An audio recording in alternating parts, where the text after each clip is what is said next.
Sanibonani, mqeqeshiwezinsizwa lo. Bathi uphuthu nginqanje ngephuzo matshitshi qomane. Bathi umfana empande semncane uDanga bathi dabethi mdalanti cha bamsukela badinga nesihlaza cwa. Kunensizwe engibhalelile la. Umfowethu ubhalile wathi mqeqeshi ngiyethemba ukuthi uyaphila lapho ukhona. Well ngiyaphila mfowethu. Ngithembe nawe uyaphila. Uthi bavuke igama umfowethu ushiya igama lakhe nesibongo from ePine Town. Ngicela usize la. Ngike ngathandana nenye intombazane iminyaka engango 4 years. Hayi bese ndonsile mfowethu 4 years. Uthi bavuke le ntombazane sahlangana nayo sisafunda isikole and besihlala esigodini esisodwa. Okay, so indaba iqale ekuthenini ngisuke kulesigodi ngayohlala kwenye indawo ngenxa yokushintsha isikole. Manje konke lokho kube sekudala ukuthi kube nzima kumina ukuthi ngiye kombona ngoba yonke imali bengiba nayo bekumele ngibekele ukuthi ngikwazi ukuthi ngifinyelele esikoleni.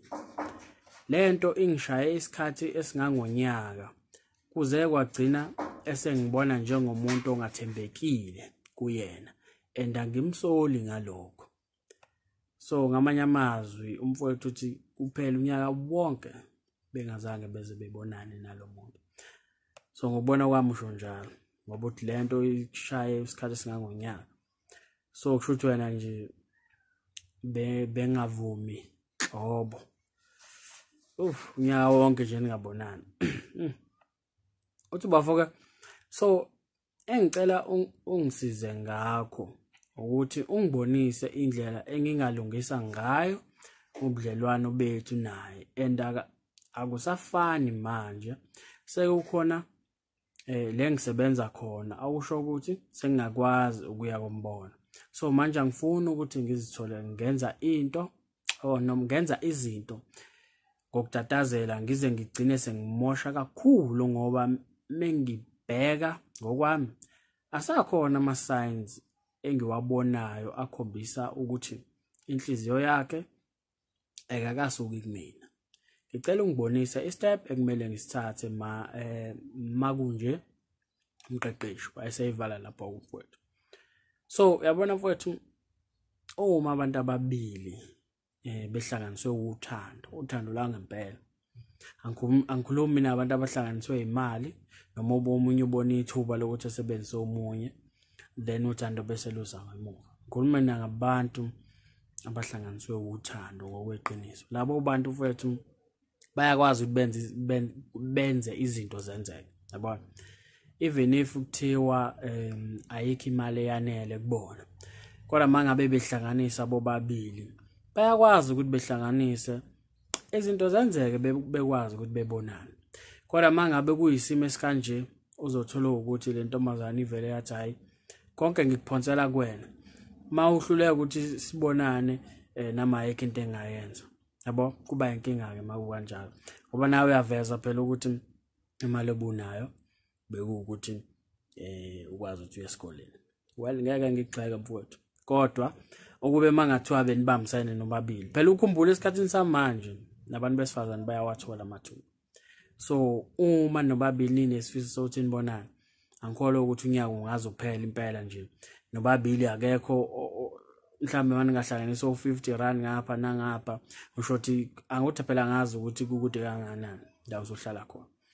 Kodwa nje uma nobabili nihlanganisa mfowethu izinto ziyenzeka. Kodwa mangabe kuzoba yedwa kuzothiwa nje ngiphonsa kuwena uma uhluleka kubhedini kuba inkinga ke lokho yabo. Kodwa nje kufanele nibambisane. So njoba ke usho kanje mfowethu ngiyacabanga ukuthi beningakaze nihlukane bekuwukuthi mhlambe ngicine senizibana ngenxa yokuthi phela beningasakwazi ukuthi nibonane yabo. So kodwa ke mangabe usho kanje unless phela ukuthi mhlambe nahlukana ke kodwa mhlambe uzongivezela lokho ngiyacabanga ukuthi hayi sagcina sihlukene naye mhlambe sengifuna ukuthi sibuye la yabo. Kodwa nje mina engikubonayo la ulo muntu nagcina ningasakwazi ukuthi nihlangane yabo. So wagcina engasakuthembi kanjalo mhlawumbe awuthembisa futhi ukuthi hayi kuzozama ugcina ngafezeki. Kodwa nje mfethu into ongayenza la ukuthi umfonele, fake time umfonele, kumfoneleni kwakho umbuze impilo nje umtshela hayi angisakwazi yazi ukuzwe ukuthi empilweni kuhamba kanjani. Then umtsheleke mhlawumbe ukuthi yazi ngakujabulela ukuthi ngikubone kanjani. Kade ngagcina sike sithi nje ukecatch up kancane. Silungise namaphutha la ekufanele silungise khona. Yabo phela kwazi senginawo amandla manje ukuthi ngikwazi ukuthi ngikubone. Yabo angazi noma useyazi ukuthi usiyasebenza noma akazi.